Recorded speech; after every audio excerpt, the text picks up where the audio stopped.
A aposentadoria, benefícios do INSS, direitos trabalhistas e dúvidas que afetam diretamente a vida do trabalhador. Muita gente trabalha a vida inteira e na hora que mais precisa não sabe quais são os seus direitos. Por isso hoje o quadro Tá com Dúvida volta a falar sobre este assunto. Vamos tirar dúvidas sobre a aposentadoria, auxílio-doença, o BPC, seguro-defeso e direitos do trabalhador. Para ajudar a gente, está aqui comigo novamente a advogada Marcélia Bruna, ela que é especialista em direito previdenciário e trabalhista também. Muito obrigada por estar aqui com a gente de novo. Obrigada pelo convite, vamos lá. Vamos, porque tem muita gente com dúvida. Nós recebemos muitas perguntas na semana passada e ontem também recebemos várias perguntas.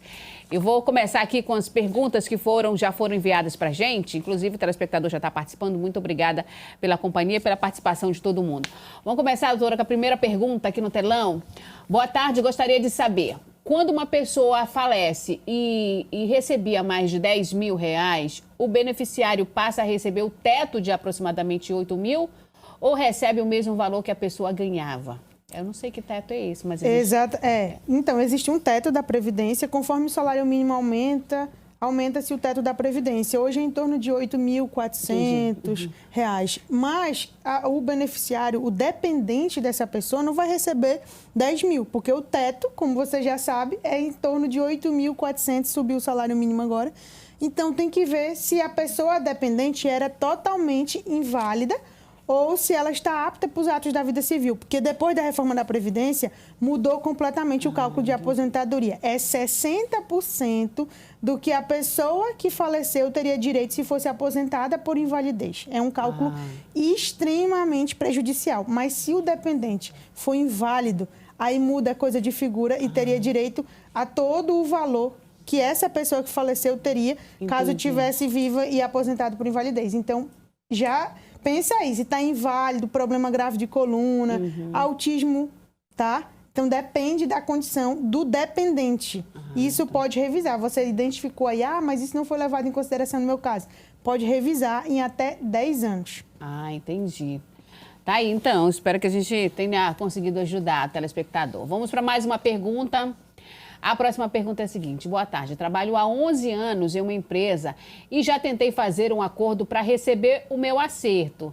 Mas os donos apenas me enrolam. Gostaria de saber se posso entrar com rescisão indireta para sair com meus direitos rescisórios. O Francisco que mandou essa pergunta, né? Francisco, você pode, se a empresa deixou de cumprir alguma coisa. Por exemplo, não recolhe o FGTS, por exemplo... não reconheceu a carteira não reconheceu o vínculo na carteira de trabalho, aí você pode entrar sim, tá? Mas veja que esse atraso no recolhimento, inclusive no não pagamento do INSS, ele precisa ser contínuo. Uma vez ou outra, não geraria aí direito a entrar com uma rescisão indireta, tá? Descumprimento de outras normas também pode ensejar direito à rescisão indireta. Então, você pode fazer isso, já que por parte dos patrões não há uma obrigatoriedade de aceitar um acordo. Sim, entendi. No caso dele, ele está querendo sair, mas receber todas as verbas trabalhistas, entendeu? A empresa pode ou não aceitar? A empresa pode ou não aceitar, é discricionário, é um direito da empresa querer ou não aceitar. Entretanto, se a empresa está descumprindo obrigações trabalhistas, ele pode entrar com ação e requerer a rescisão indireta, que na rescisão indireta ele sai com todos os direitos trabalhistas. Tá, entendi. Vamos para mais uma pergunta. Obrigada, Francisco, pela participação. A pergunta é a seguinte: trabalhei 2 anos e 9 meses sem registro em carteira e fui demitida.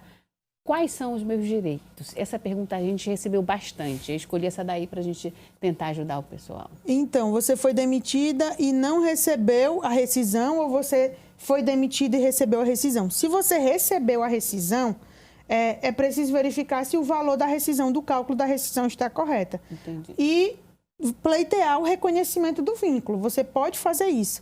Entretanto, se você não recebeu a rescisão, você vai entrar com ação.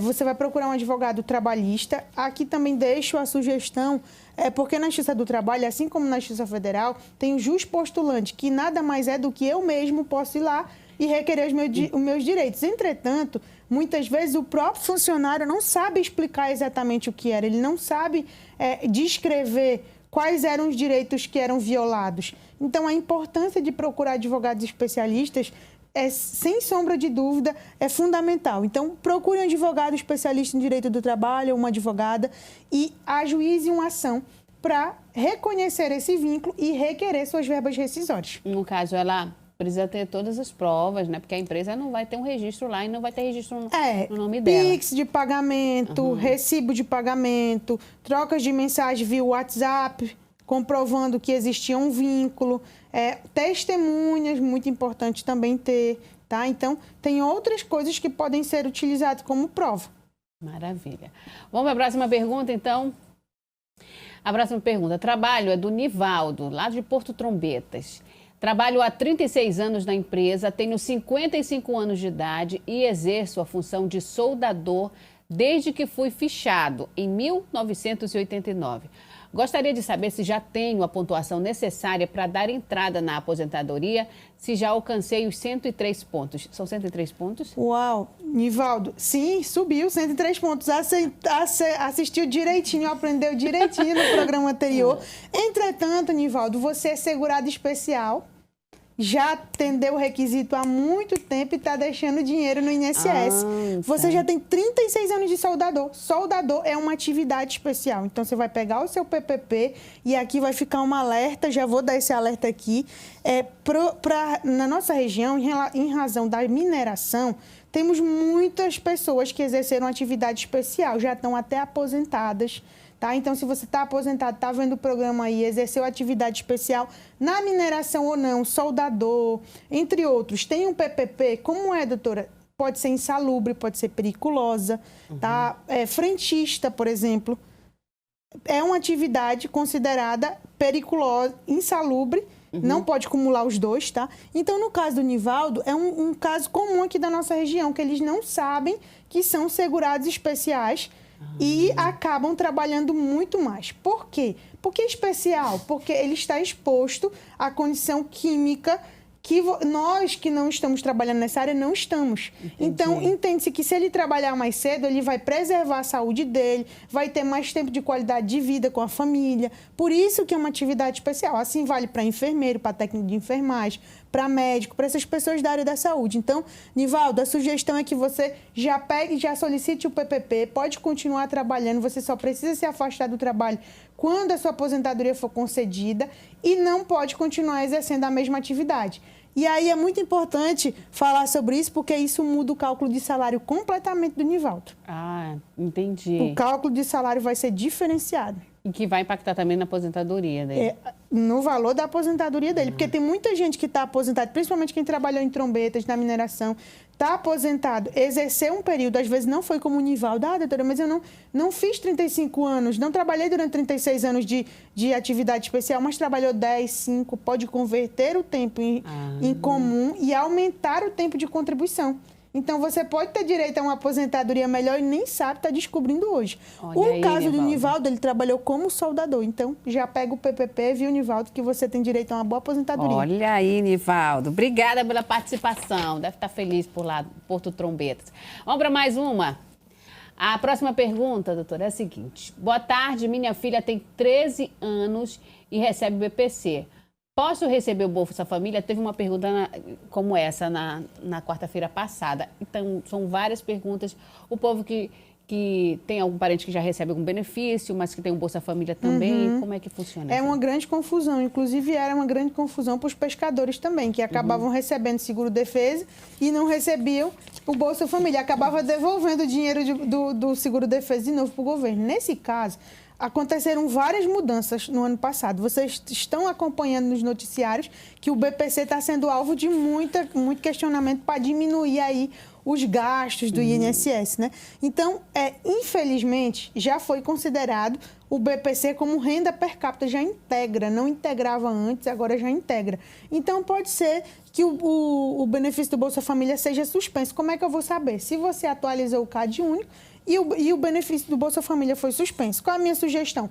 Continue procurando aí onde você faz no CRAS, onde você faz essa atualização, para que eles enviem esse requerimento, para que ele atualize, para verificar se você vai ter direito agora. Com essa inclusão do Bolsa Família na renda per capita do BPC, se você vai ter direito a continuar recebendo ou não.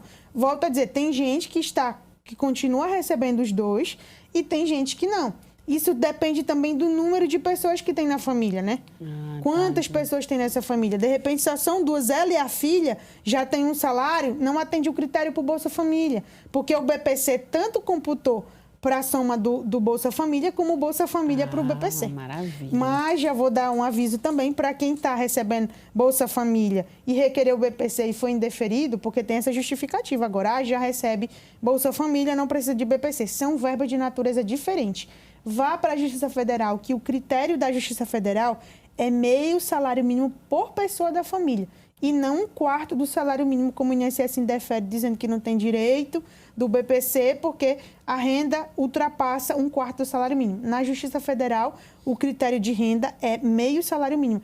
E pode ser, inclusive, desconsiderado para casos graves. Por exemplo, quem tem uma doença neurológica grave, uma criança cadeirante, uma criança que o pai e a mãe precisam de muito tratamento médico, mesmo que aquela família ganhe 4, 5 mil por mês, pode ser concedido um BPC para aquela criança ou para aquele adulto, se confirmado o gasto alto com o medicamento, tá? Entendi. Olha aí, maravilha. A gente vai aprendendo aqui um pouquinho, né? E ajudando o pessoal de casa. Vamos para mais uma pergunta. A próxima pergunta é: boa tarde, trabalhei 5 anos como servente efetiva em uma escola do estado, no município de Santarém. Pedi exoneração e atualmente, há 9 anos, trabalho como professora efetiva no município de Monte Alegre. Gostaria de saber se esse tempo de contribuição pode ser somado. Já trabalhou aqui, agora já está em Monte Alegre. Perfeito, pode ser somado. Se você já vai completar os 62 anos, aí para a aposentadoria por idade da mulher, você pode somar os dois. Se você vai querer se aposentar como professora, eu não sei quantos anos você tem, você vai precisar de pelo menos 25 anos de efetivo magistério. Inclusive, quem está nos ouvindo agora, volto a dizer para os professores da nossa região, que já tinham 25 anos de efetivo magistério e acabaram se aposentando por idade, ou seja, um cálculo muito abaixo. Pode revisar a aposentadoria também, desde que não tenha 10 anos de aposentado ainda. E o cálculo você faz não pelo dia que você pediu, mas pelo primeiro dia útil do mês subsequente ao primeiro pagamento. Então, às vezes, você pediu em 2015, mas recebeu em 2017. Demorou 2 anos a análise. Você soma 10 anos da data do primeiro pagamento e não da data do requerimento. Então, para o caso dela, pode somar sim.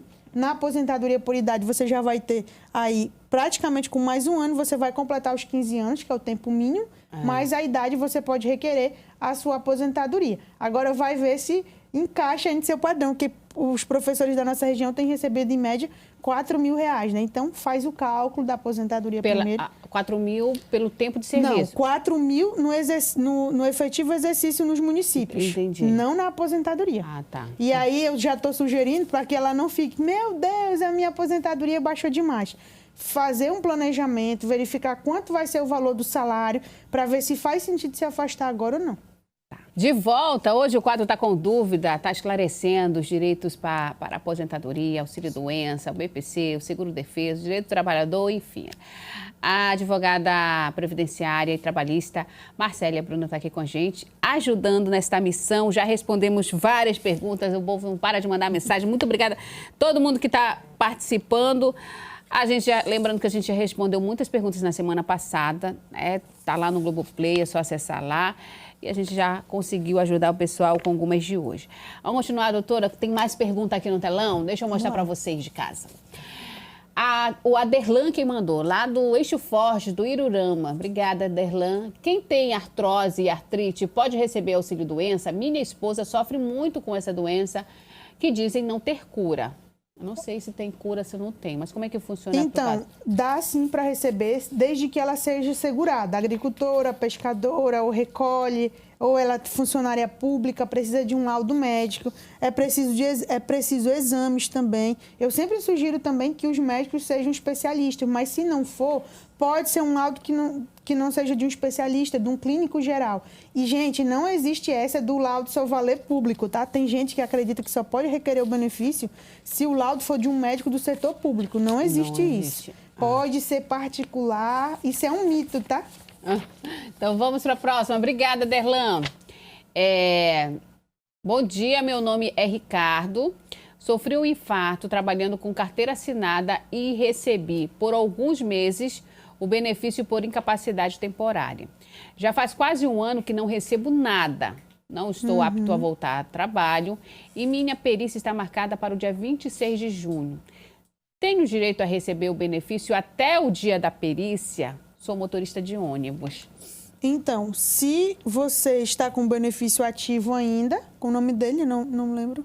Ricardo. É o Ricardo. Ricardo, se você está com benefício ativo ainda e não tem data de cessação, você tem direito a receber até lá. Se você não estiver recebendo o benefício e vai receber só após a perícia, qual é a sugestão para você? Procure especialistas para ajuizar uma ação na Justiça Federal e pedir uma liminar. Esse caso seu é um caso comum para uma liminar, tendo em vista que você não consegue, e essa liminar visa só fazer uma perícia antecipada, e aí ou o INSS oferece uma proposta de acordo ou o juiz sentencia.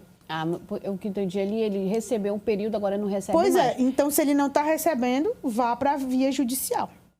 Ou tem a opção de antecipar a perícia médica nos mutirões do INSS, que eu não sei ainda se já tem algum marcado nesse período, agora para antecipar. Mesmo que a perícia esteja marcada para qualquer momento, você leva esse agendamento lá e tenta antecipar, ficar atento se vai ter algum mutirão. Mas a sugestão principal é conseguir um advogado ou uma advogada previdenciarista, uma liminar, para conseguir imediatamente. No caso, as duas coisas, ou a antecipação... A perícia, a liminar é para uma perícia médica judicial. Entendi. Que vai verificar que o Ricardo continua incapacitado por trabalho e aí o INSS pode oferecer uma proposta de acordo antes mesmo que o juiz sentencie. Que é até mais rápido o processo. E se ele não conseguir nada? No caso, a perícia dele só está dia 26. Ele tem o retroativo depois que for aprovado? Se for concedido o benefício? Se for concedido, sim. Mas, infelizmente, tem perícia que, quando você sai da perícia, o médico já tem bola de cristal e já deu a cessação do benefício naquele dia, né?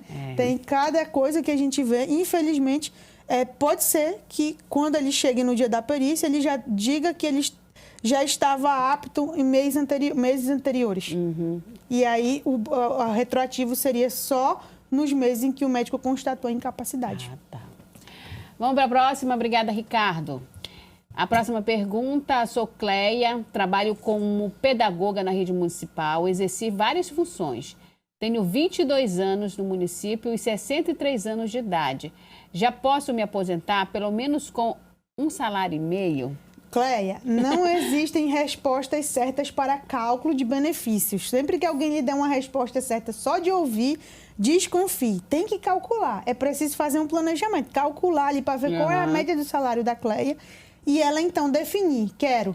Mas, pelo que você está dizendo, pedagoga, pelo menos nos últimos 5 anos, pelo menos nos últimos 6 anos, é provável, sim, que você tenha direito a um salário acima do salário mínimo. A idade você já atendeu. O tempo mínimo de 15 anos também você já atendeu. Então, é provável, sim. Sugiro que já corra logo para fazer um cálculo para ver se vale a pena. E também, se esse contrato temporário você quiser continuar depois em outro município ou em outra atividade, você vai poder continuar trabalhando e recebendo esse valor.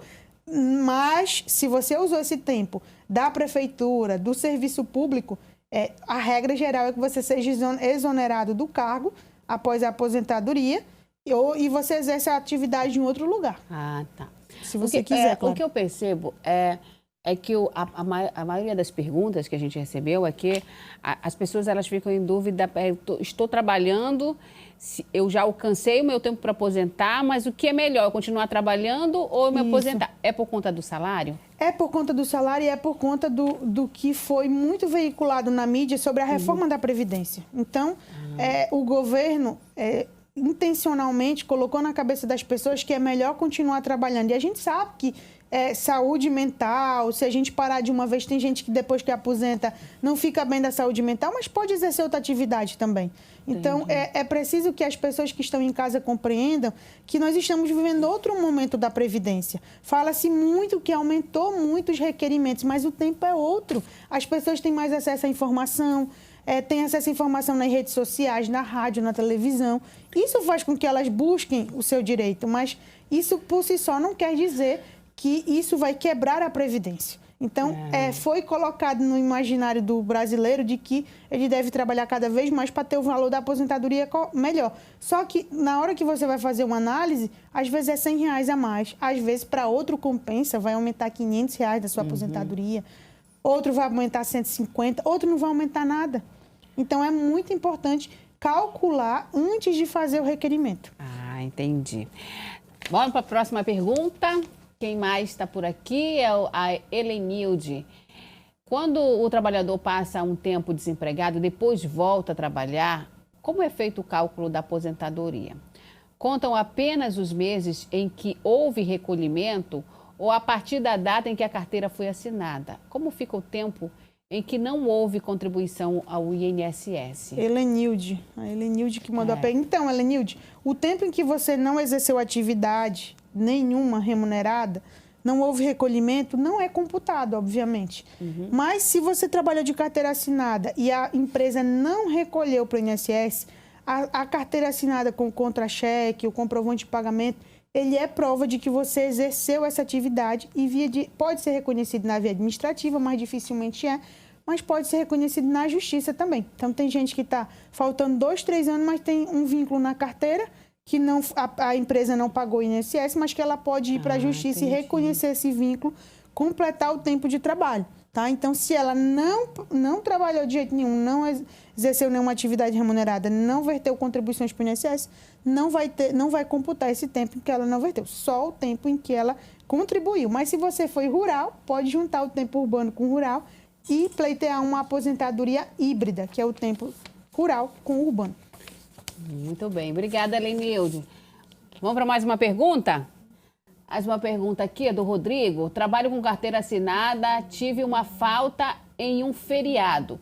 E a empresa quer descontar R$500 do meu salário. Isso procede? Isso não existe, Rodrigo. É desproporcional, tá? Muito desproporcional mesmo. Então, guarde logo as provas aí que a empresa quer descontar R$500 por um feriado. Bem desproporcional. Não pode. Existe um valor da falta, né? Que é Sim, descontado. teria que ser descontado o valor daquela falta ou advertência. Também tem gente que já é logo demitido, tá? Por uma falta. Tem gente que foi demitido por faltar no dia 2 de janeiro em alguns empregos. Então, é uma punição muito severa, muito alta para uma falta, se foi só essa. Então, a empresa, já que ela quer punir, ela desconta aquele dia trabalhado, de acordo com quanto que custa aquele dia de trabalho, X, e ela dá advertência para o colaborador.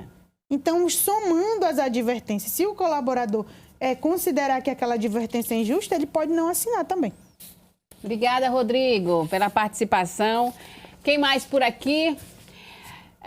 Rosilene Fernandes. Tenho 10 anos de contribuição, sou cozinheira e tenho muitas veias estouradas, que são as varizes, né? Com quantos anos posso me aposentar? Tenho 45 anos e sou de Santarém.